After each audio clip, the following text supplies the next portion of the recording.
మీ చెవులిచ్చింది నేను వినను అనడానికి కాదట. నీ కళ్ళిచ్చింది నేను చదవను, దేవుని పని కొరకు వాడను అనడానికి కాదట. లోకంలో చాలా నీతిగా ఉంటారండి వీళ్ళు. లోకంలో ఈ ఒళ్ళుని బాగా వంచి పని చేయిస్తుంటారండి.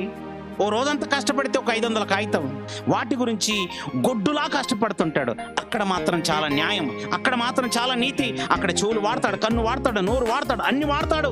అక్కడ మాత్రం ఈ 60 కేజీల 6 అడుగుల మాంసపు ముద్దను ఒక గొడ్డు పని చేసినట్టుగా ఊడిగం చేస్తున్నావే. 1000 రూపాయలకా?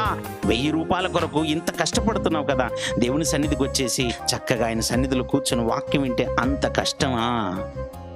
అంత బాధగా ఉందా?